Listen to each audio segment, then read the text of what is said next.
Dios les bendiga, me da mucho gusto saludarles en esta mañana. Qué bueno que están con nosotros. Pues vamos a hacer una oración para entrar en la meditación de la palabra. Bendito Padre, te damos gracias por la oportunidad que nos das de estar aquí una vez más para escucharte.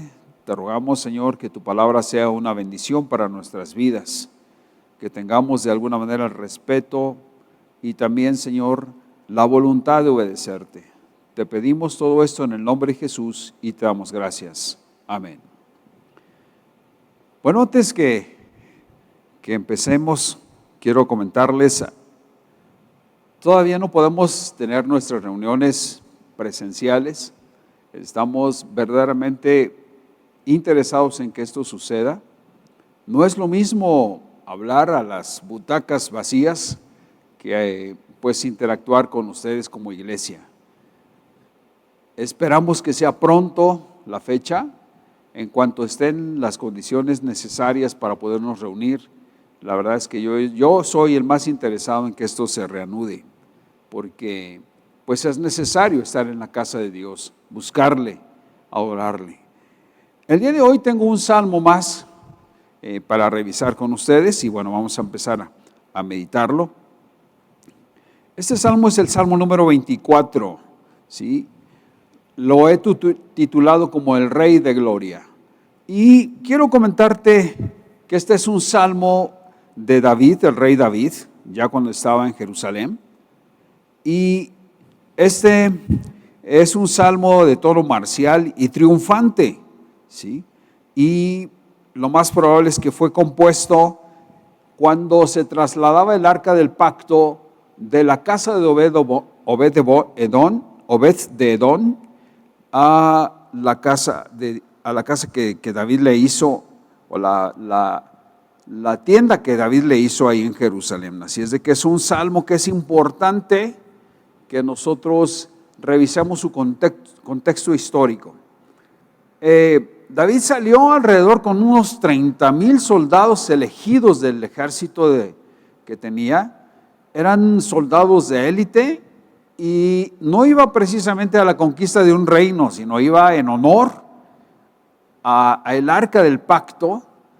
Él la quería llevar desde donde estaba, de la casa de Abinadab, y se la quería llevar a Jerusalén. Así es de que David muy contento sale, ¿verdad?, con estos soldados, como lo dice ahí en 2 Samuel capítulo 6. Sale de ahí para poder traer el arca del pacto. Él sabía que estaba en la casa de Abinadab y ahí quería ir para poderla traer. El gran deseo de David es que la presencia de Dios estuviese en Jerusalén, que era la capital del reino. Llama la atención la voluntad de este rey, porque él entendía que no podía funcionar bien su reino sin la presencia de Dios. Y es algo que tú y yo debemos de considerar también en este día. No podemos funcionar nosotros si sacamos a Dios de nuestro entorno. Y David estaba interesado de traer el arca del pacto y va con los soldados y empieza a caminar con el arca. Tú sabes la historia, la pusieron en una carreta nueva, en un vehículo nuevo, donde no había sido utilizado ninguno, no había tenido ningún otro uso más que precisamente para el arca, como decía, pues toda la reglamentación que traía de sus ancestros, y pusieron el arca y empezaron a bajar con ella, pero en algún paraje el arca empieza a ser movida muy abruptamente, y uno de los hijos de Abinadab, que era Usa, extendió la mano para poder soportar el arca, y tú sabes la historia, este varón cayó ahí muerto, ¿verdad? Entonces su propósito de alguna manera se vio frustrado en esa ocasión, y David entonces paró el trayecto y la mandó solamente a la casa de Obed, Edom. Así es de que estuvo ahí en esa casa de Obed, estuvo 3 meses.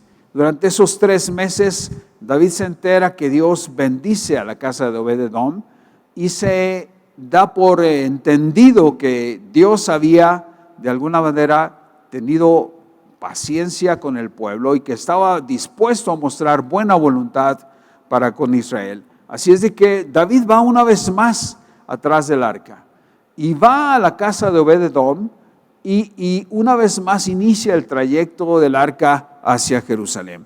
David está encantado de ver el arca, de poderla traer una vez más a Jerusalén. Y esto es algo muy importante y muy simbólico. Yo creo que todos ustedes y yo estamos deseosos de estar una vez más en la presencia del Señor aquí en su casa. Y sabemos muy bien que no podemos vivir sin el Señor. Y esto es algo importante. No puedes sacar a Dios de tu presencia, aunque no estés asistiendo al templo. Tú tienes que estar en comunión con Dios. No puedes vivir sin Dios. Ni tú ni yo podemos hacerlo. Esto es algo que debemos de hacerlo o de tenerlo como parte de nuestra naturaleza. Y este salmo precisamente se produce en esos momentos. Te hice esta breve historia. Tú vas allá en tu casa a revisar los capítulos. Pero hice esta introducción para hacerte entender que había una gran emoción en David por estar en la presencia de Dios. Yo creo que tú y yo cuando regresemos a la iglesia vamos a tener, como decimos, una adoración mejor, una alabanza mejor.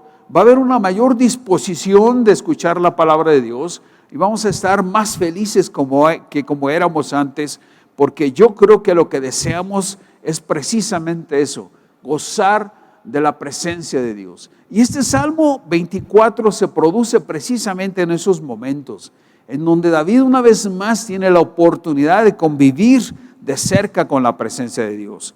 Y bueno, quiero leerlo primero, estos 10 versículos, quiero leerlos contigo y después entramos en un análisis versículo por versículo.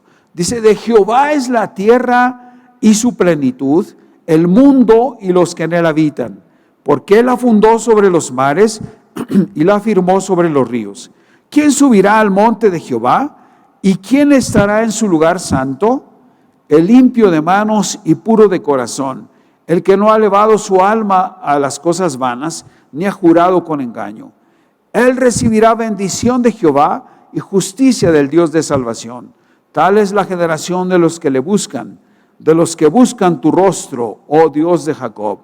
Alzado puestas vuestras cabezas y alzaos vosotras puertas eternas, y entrará el Rey de Gloria. ¿Quién es este Rey de Gloria?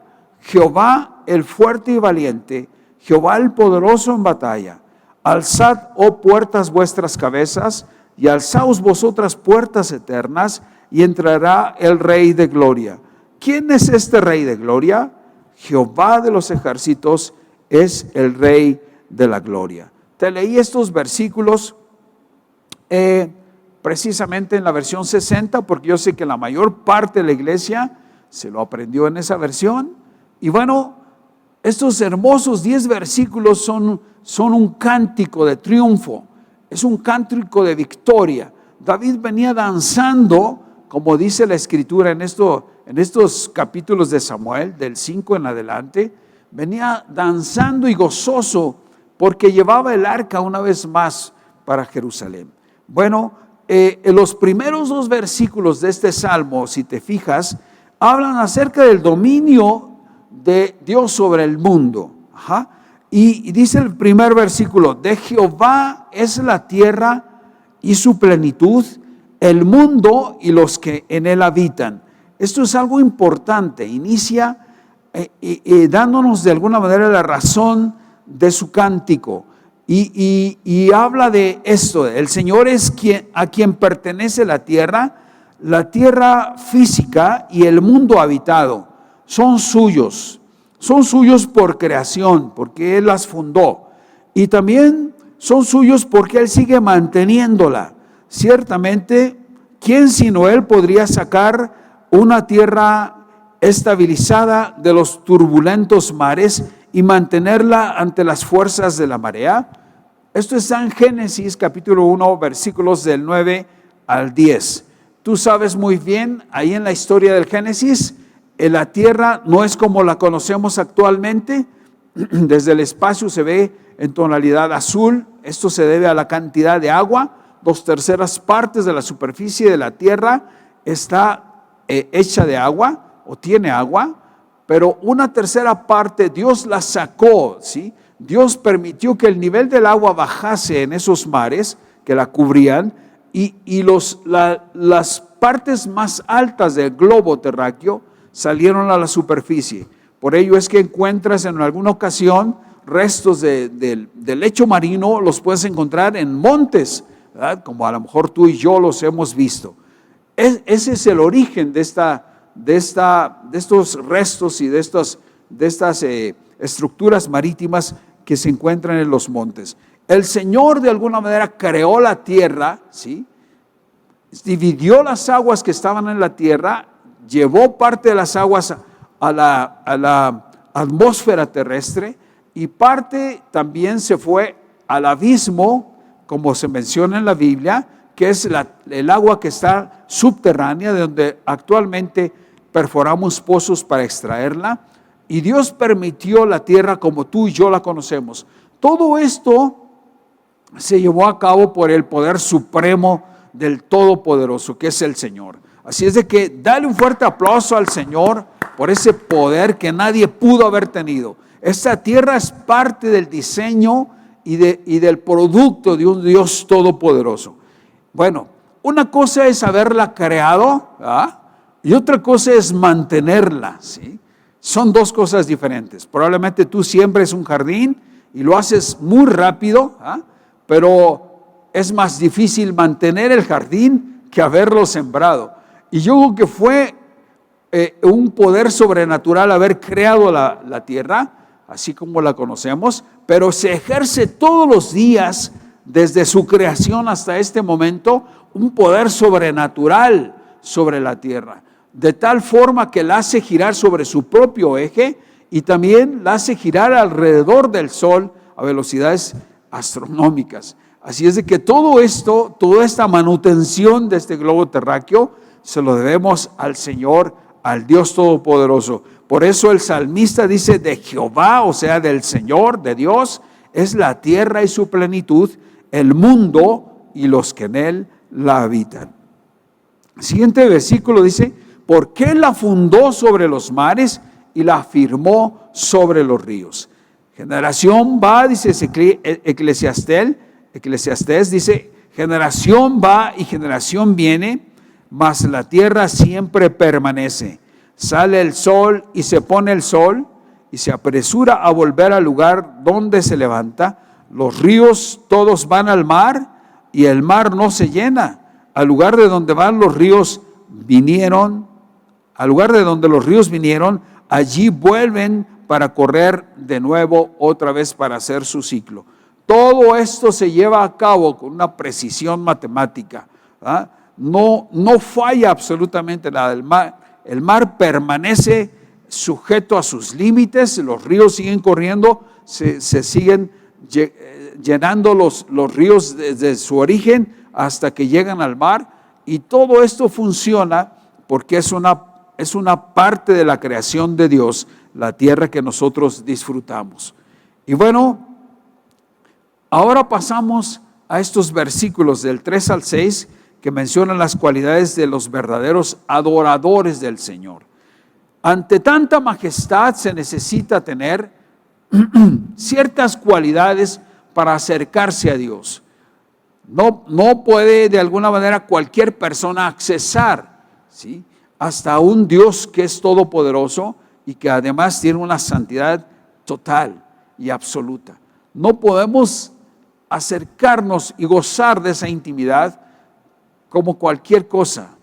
Ante un rey, cuando tú llegas a visitar a un rey, si no eres invitado, pues discúlpame, pero no vas a poder entrar, ¿verdad? Y si tú llegas a entrar, hay ciertas condiciones para poder entrar.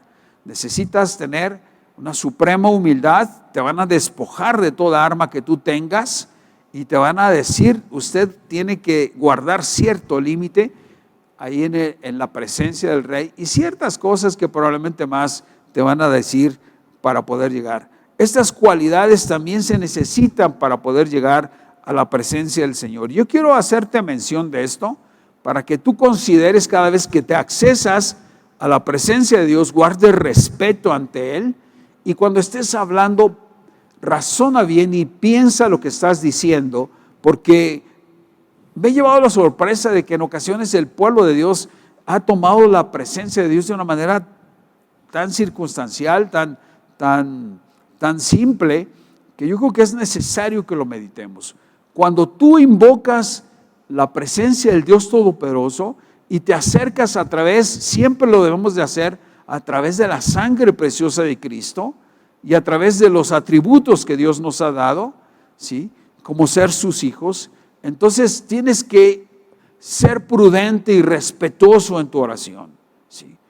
A mí me inconforman mucho, me molestan las oraciones mal hechas, las oraciones como si le estuvieses haciendo un favor a Dios. Por favor, reconsidera esto, ¿sí? Es un gran privilegio poder estar en la presencia del Señor. Y si tú y yo tenemos ese privilegio, debemos de meditar que todas las palabras que nosotros decimos, Dios las entiende muy bien. Incluso puede ver los pensamientos de tu cabeza antes de que salgan las palabras. Así es de que estas cualidades son importantes que las tengas en cuenta. ¿Cuáles son las cualidades de los verdaderos adoradores del Señor? Dicen estos versículos. Dice, ¿quién subirá al monte de Jehová? ¿Y quién estará en su lugar santo? O sea, como que David entiende muy bien esto de la majestad de Dios, ¿sí? Y se pregunta él, ¿quién podrá invocarte? ¿Quién podrá estar en tu presencia, Señor?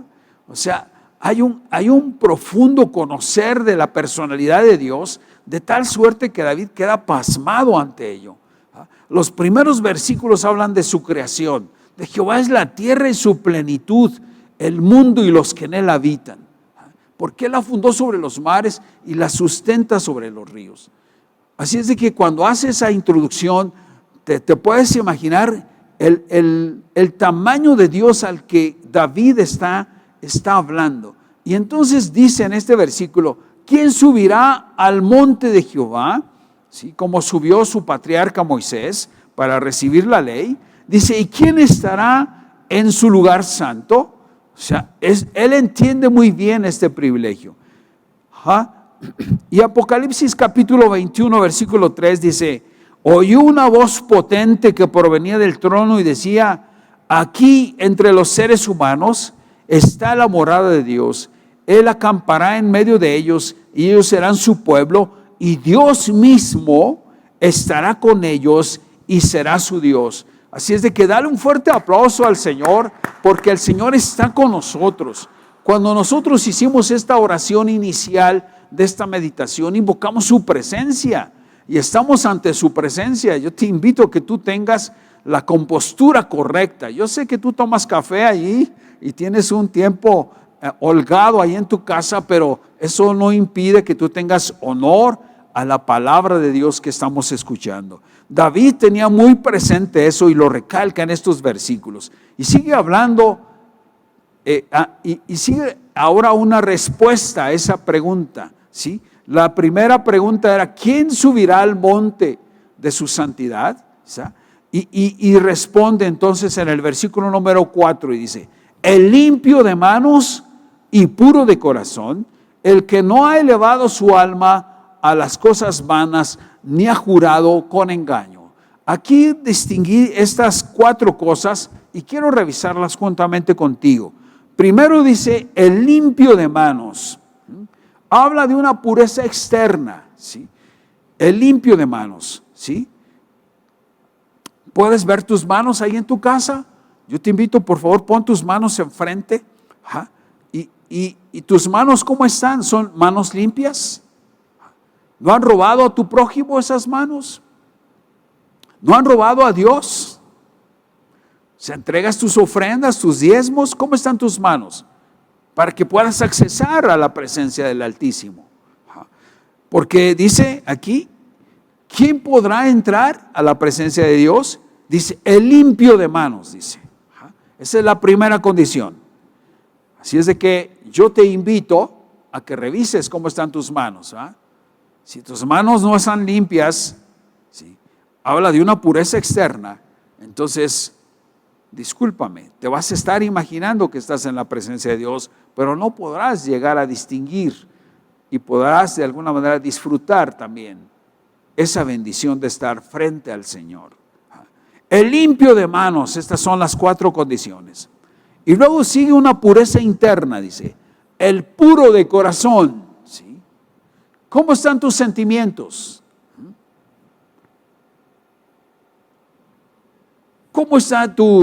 ¿Cuáles son tus anhelos principales? ¿Sí? ¿Verdaderamente anhelas estar en la presencia de Dios? ¿Disfrutar de su presencia? El puro de corazón habla de una limpieza interna. Y luego dice, el elevar su alma, dice aquí, el que no ha elevado su alma a cosas vanas. Esto es una interpretación especial. Elevar su alma a cosas vanas quiere decir, habla de confiar o de esperar en cosas vanas, que era la idolatría. Dice aquí, el que no ha elevado su corazón o su alma a la idolatría. Eso es parafrasearte el versículo, ¿sí? El que no ha confiado más que en Dios, ¿sí? Ese es el que se puede acercar al Creador, ¿sí? Entonces es importante que tú no eleves tu alma, que no pongas tu afecto y tu esperanza en ningún ídolo, en ninguna imagen, en ningún hombre, ¿sí? Porque eso le repudia a Dios, es ofensivo a Dios. Entonces estas son las condiciones, dice, el que no ha elevado su alma a cosas vanas, ¿sí? Ni ha jurado, dice, con engaño. El que no ha jurado ni a Dios ni a los hombres, ¿sí? Con engaño. Esos son los que pueden estar en la presencia del Señor. Una vez que has podido accesar a la presencia, ¿sí? Entonces vas a poder recibir bendición de parte de Dios y justicia del Dios de salvación. Génesis capítulo 32, 30 dice, y dijo, déjame, este es el ángel que está hablando con Jacob, ¿verdad? Jacob no estaba prendido ahí con el ángel, no lo dejaba, ¿verdad? Y le decía, no te dejaré hasta que no me bendigas. Y el ángel entonces le dijo, déjame porque raya el alba, o sea, está amaneciendo. Y Jacob le respondió, no te dejaré si no me bendices. Y el varón le dijo, ¿cuál es tu nombre? Y él respondió, Jacob, que quiere decir tramposo.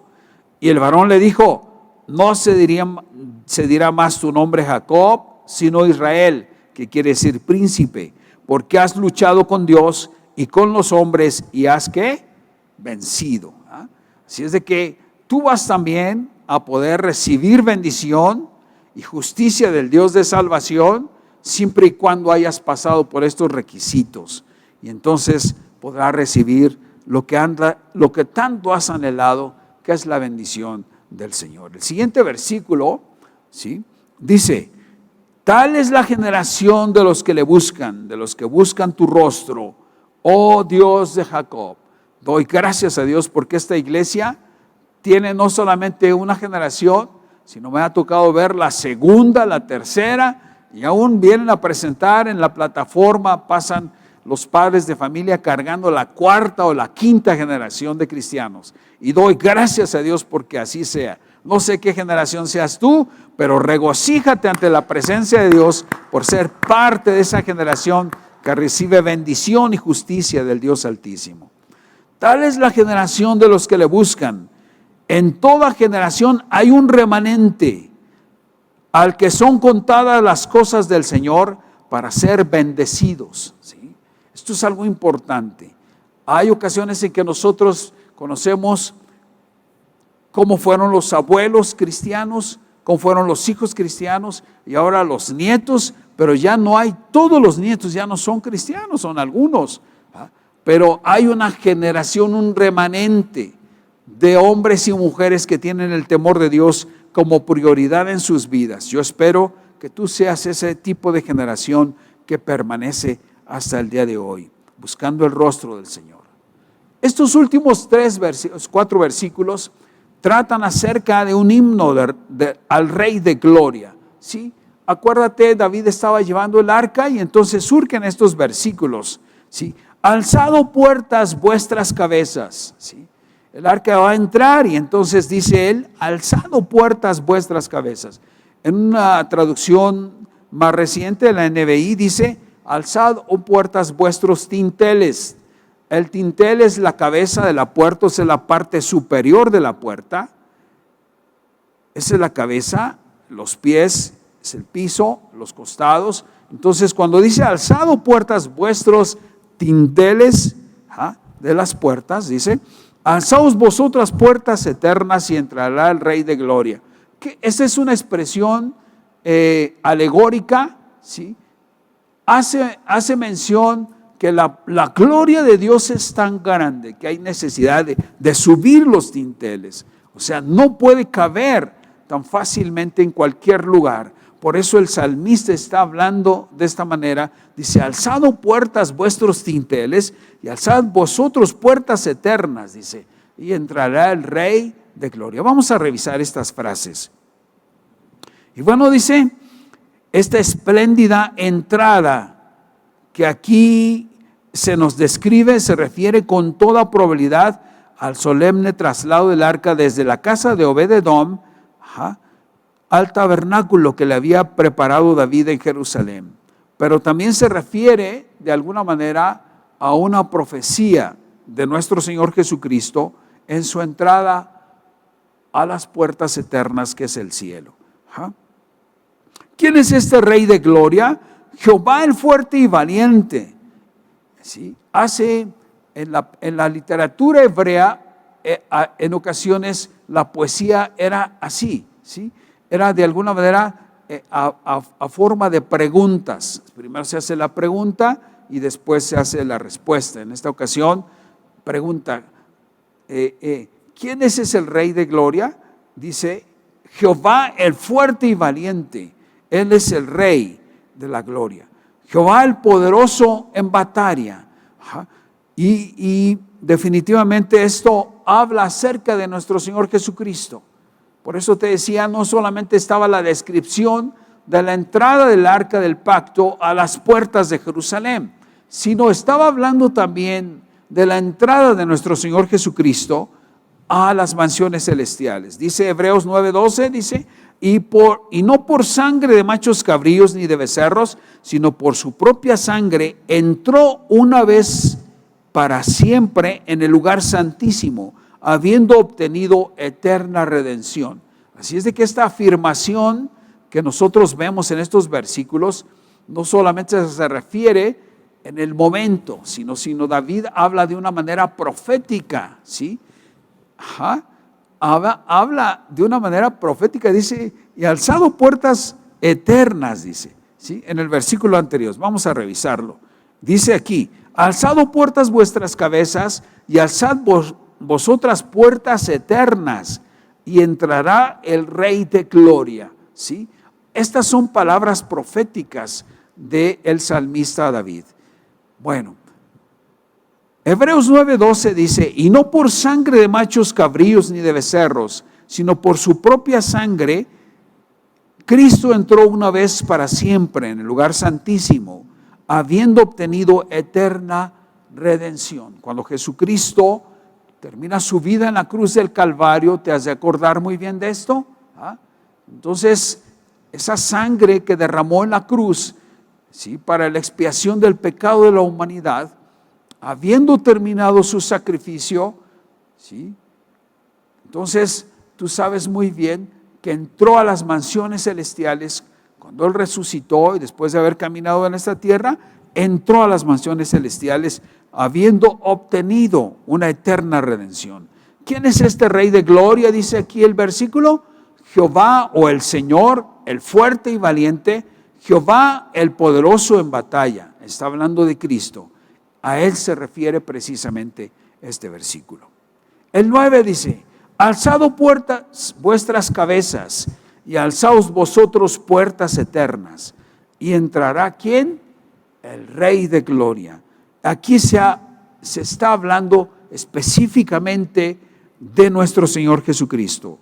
Ya no hay duda aquí. Apocalipsis 19:16 dice, las puertas del cielo bien pueden llamarse eternas. Nuestro Redentor las halló cerradas pero al haber hecho mediante su sangre expiación por el pecado, las abrió y obtuvo así el título de Rey de Reyes y Señor de Señores, así como lo describe Apocalipsis 19:16. Qué hermoso salmo, porque es un salmo que no solamente describe los eventos que están sucediendo en el momento, sino que también el Espíritu Santo que está sobre David está hablando de una manera profética acerca del Rey de Reyes y el Señor de Señores. Y dice: alzad, oh puertas, vuestras cabezas, alzad puertas vuestros dinteles, dice, y alzad vosotros puertas eternas. Las puertas eternas no son las de Jerusalén, las puertas eternas son las del cielo. Dice: y entrará el Rey de gloria. Y el versículo número 10, que es el último, dice: ¿quién es este Rey de gloria? Jehová de los ejércitos, Él es el Rey de la gloria. Quiero hacer esta reflexión última contigo. Puedes aplicar también la entrada de Cristo en tu propia alma por medio de la palabra y del Espíritu Santo para poner allí su santuario, pues somos su templo. La presencia de Cristo en tu alma es como la del arca en el templo, pues Él es el que te santifica. Este es mi último versículo. Y antes de terminar, yo quisiera llevarte esta reflexión. No solo aprendamos este salmo, ¿sí?, para alabar al Señor, sino lo aprendamos de alguna manera como una confesión de nuestras personas ante la majestad de Dios. Yo te invito a que tú invites a la entrada del arca del pacto, que simboliza la presencia de Dios, la presencia de Cristo en tu corazón. Yo te quiero llevar a esta reflexión. Mira, el arca era un mueble, ¿sí?, de madera de acacia forrada con oro puro, ¿sí?, pero la cubierta de arriba, la tapa de esa caja, era una placa de oro macizo, de oro, ¿sí?, oro puro, con sus dos querubines encima. Esa placa junto con los querubines se le llama el propiciatorio. ¿Sí? ¿Qué quiere decir eso de propiciatorio? Propiciatorio quiere decir algo que provee, ¿sí?, algo que hace que de alguna manera sea aceptado, ¿sí?, algo que transforma, ¿sí? Y eso simboliza precisamente a nuestro Señor Jesucristo, ¿sí? El propiciatorio era el lugar en donde Dios hablaba. El Dios Todopoderoso se manifestaba en ese lugar entre los querubines, encima del propiciatorio, ¿sí? Así es que cuando los reyes querían salir a la guerra, tenían que consultar a Dios, y Dios hablaba ahí a través de ese lugar, o en ese lugar más bien, hablaba ahí y se comunicaba con los hombres, ¿sí? En el propiciatorio es donde el Señor hablaba, ¿sí? Yo quiero decirte, no puedes ser un buen cristiano si no gozas de esa presencia de Dios en tu corazón, si no tienes esa oportunidad de hablar con Dios en el propiciatorio, ¿sí? Ahí hay necesidad de que tú estés, ¿sí?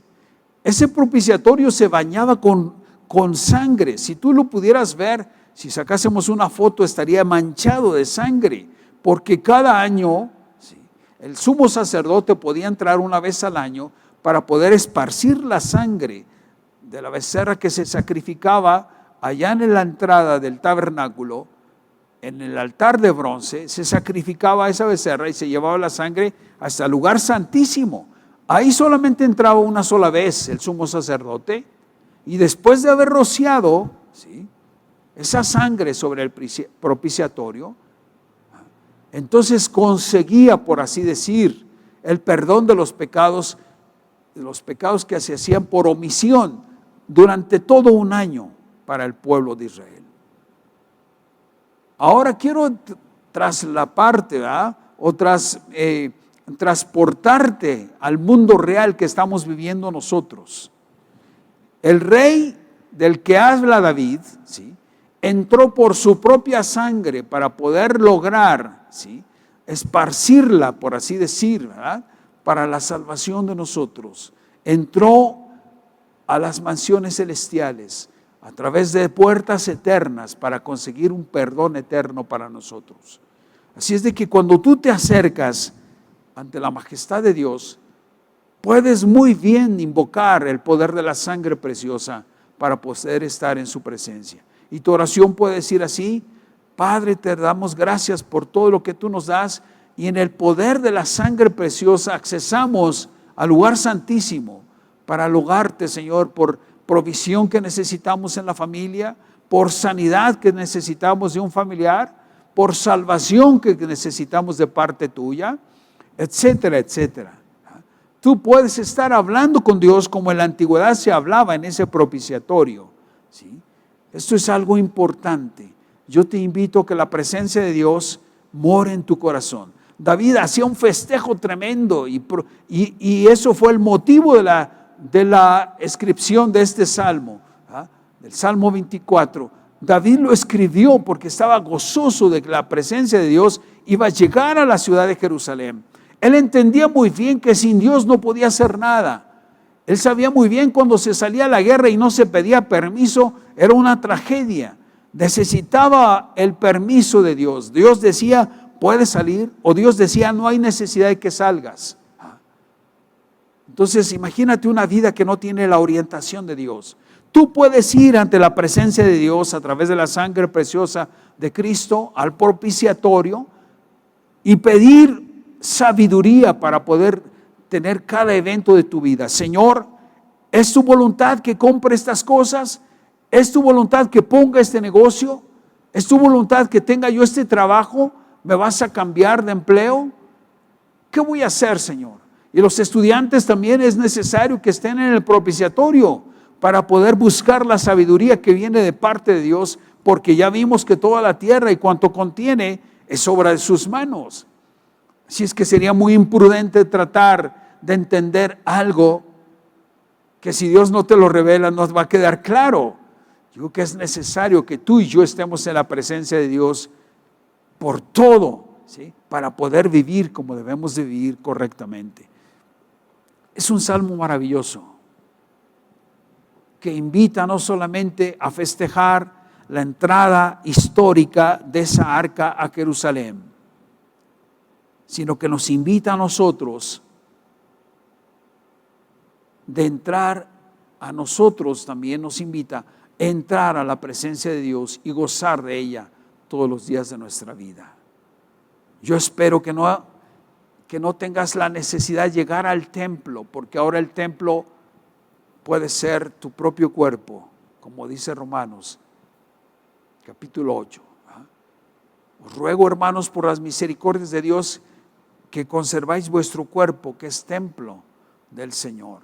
Así es de que yo te invita al Señor, puedes comunicarte con Él y puedes tener una vida de intimidad con Dios.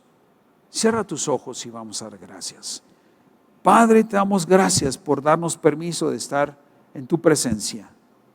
Y a través de la sangre preciosa de nuestro Señor Jesucristo, te pido, Señor, en este día, cubre a tu iglesia Salem y sus misiones con el poder de tu sangre preciosa. Guárdanos, Señor. Durante todo este tiempo que no podemos asistir a los templos, te rogamos que tu presencia sea cada vez más vívida, Señor, en nuestras vidas. Señor, te rogamos que nunca falte la comunión tuya en medio de tu pueblo. Te necesitamos, Señor, para poder vivir diariamente. Señor, toma nuestras vidas y úsalos para la honra y la gloria tuya. En el nombre de Jesús. Amén. Que Dios te bendiga. Te esperamos el próximo domingo a las 11 de la mañana para una meditación más de la palabra de Dios. Dios te bendiga.